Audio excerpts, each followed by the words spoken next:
What I want to cover in this video is why, if you're the type of person that just bottles up things and you get frustrated and you explode, you should actually lean into it. But instead of having one massive explosion, you should have smaller micro explosions. You should microdose your anger, just like the Silicon Valley guys do with the drugs, to get the advantages without getting the drawbacks. Let's take a look at how it works. So here's the thing, if you're the type of person who is a little bit shy, a little bit introverted, chances are that people are going to abuse you in your everyday life. Maybe coworkers, maybe prospects, maybe current clients. And what's going to happen is that maybe you don't tell them what you think due to being polite, but then you are going to bottle things up over time and you are going to explode sooner or later. Maybe at the right person, maybe at the wrong person. But this is the first distinction that I want to make, which is, if you bottle things up and you explode, you want to do it more frequently. That is, instead of having one massive explosion every 2 or 3 months, or maybe more frequently, I don't know how frequently you get angered by someone, instead, you want to have frequent micro explosions. So what happens is, this allows you to become a little bit more serious, it sharpens your senses, and it also allows you to have peace of mind, because you're not bottling things up. Or at least you're bottling things up more frequently, but in a smaller manner. So the way this manifests is the following. Instead of having one massive explosion where you may be rude or aggressive and you tell the person everything that you're thinking,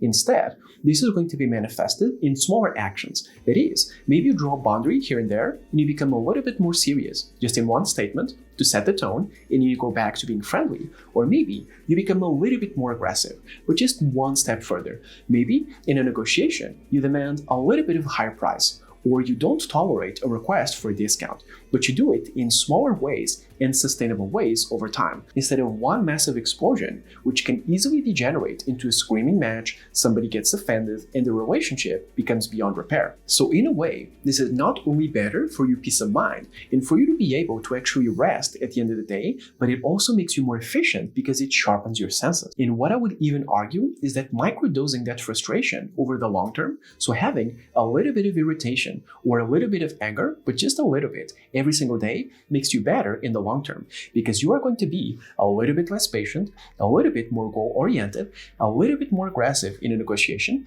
and you are going to stand up for yourself a little bit more.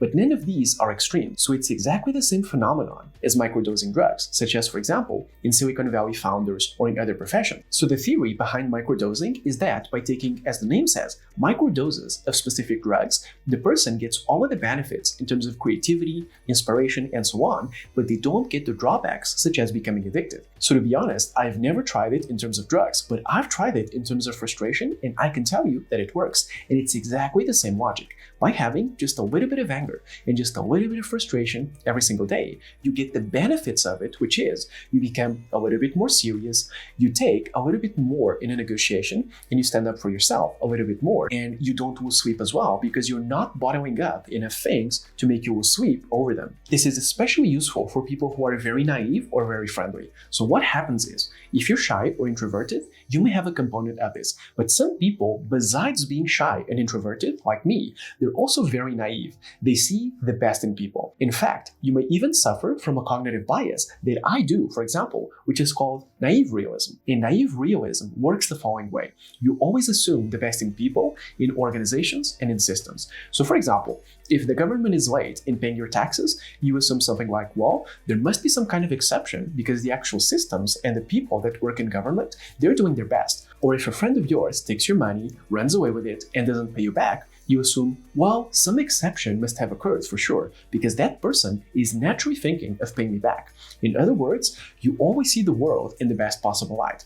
This may be the case or not, but if it is the case, then this principle is even better, because what happens is it strips that layer of naivete and it makes you more serious. So instead of going into a negotiation and thinking, oh, I see the best in this person, they're not going to trick me, they're going to be very loyal, very respectful, it makes you a little bit on edge. It makes you a little bit more prepared. So you're going to go in and you're going to think, hey, let me be a little bit on the defensive. I'm not going to blow up at this person. I'm not going to be very aggressive, but I'm not going to be very friendly either. I'm just going to hold my ground. I'm going to fight a little bit for myself.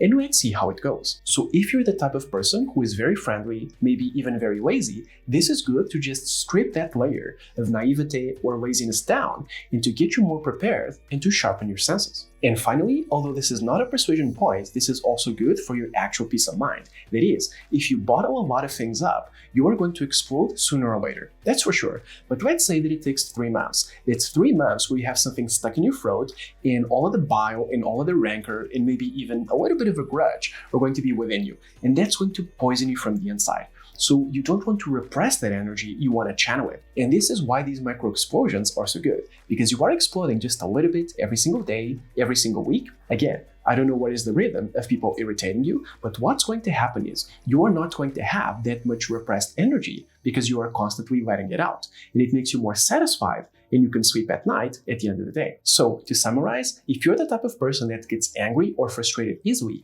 that's not necessarily a bad thing. But instead of bottling things up and having a massive explosion, you want to microdose that anger or that frustration. You want to have constant micro explosions with a set frequency. What this does is it sharpens your senses and it makes you a little bit more serious, a little bit more prepared, and it makes you fight a little bit more for yourself. You don't necessarily need to explode or to insult someone, you're just becoming a little bit better and a little bit more aggressive in everyday life. This is especially important if you're very naive or you're very lazy, because there's one layer of useless personality traits, if you will, that is going to be stripped with this type of attitude. Again, it's going to sharpen your senses. And it allows you to have more peace of mind at the end of the day.